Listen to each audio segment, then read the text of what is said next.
क्या गुरुदेव की दिव्य आशा और संभावना के केंद्र हम बन पाए?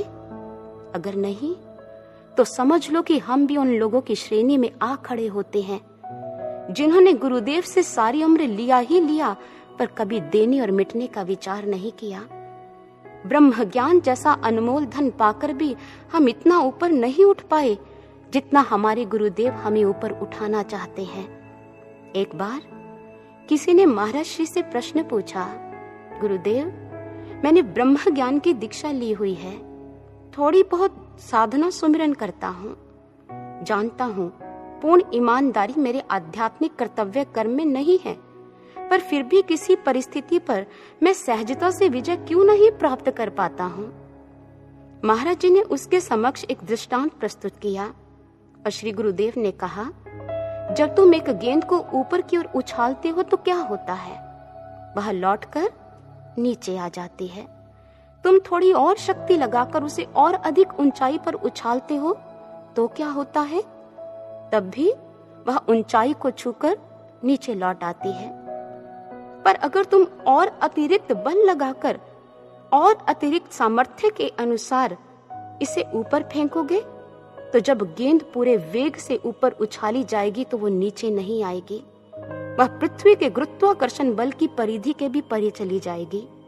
इसी तरह तुम्हें भी साधना, सुमिरन, सेवा इत्यादि अभ्यासों के द्वारा इतना आध्यात्मिक बल पैदा करना होगा कि नकारात्मक और विपरीत परिस्थितियों पर तुम सहजता से विजय प्राप्त कर पाओ।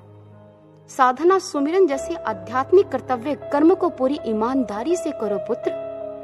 एक बच्चा जब ईमानदारी से गेंद उछालने में लगा होता है और गेंद उसकी इच्छा के अनुसार ऊपर न जा रही हो तो उस समय उसकी माँ क्या करती है?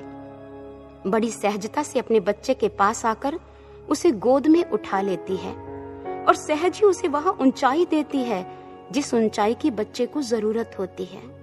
इसी प्रकार श्रोत्रिय ब्रह्मनिष्ठ गुरुदेव आध्यात्मिक माँ के रूप में अपने शिष्यों को जो ईमानदारी से अपने आध्यात्मिक कर्तव्य कर्म में लगे होते हैं उसे समय आने पर ऊंचाई प्रदान करते हैं।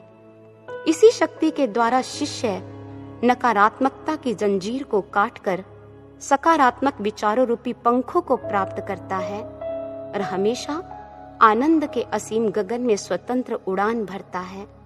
और मैं तुम लोगों को यही उड़ान भरते देखना चाहता हूँ। साधकता के पंख लगाकर उड़ना उस आकाश है, गहन निशा का छोर कोई ना होता जहाँ प्रकाश है।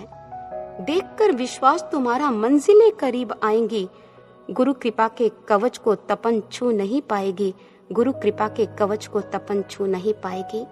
इसलिए दृढ़ता से, ईमानदारी से आध्यात्मिक पथ पर आगे बढ़ो। ईश्वर की कृपा तुम सबकी बाट जो रही है।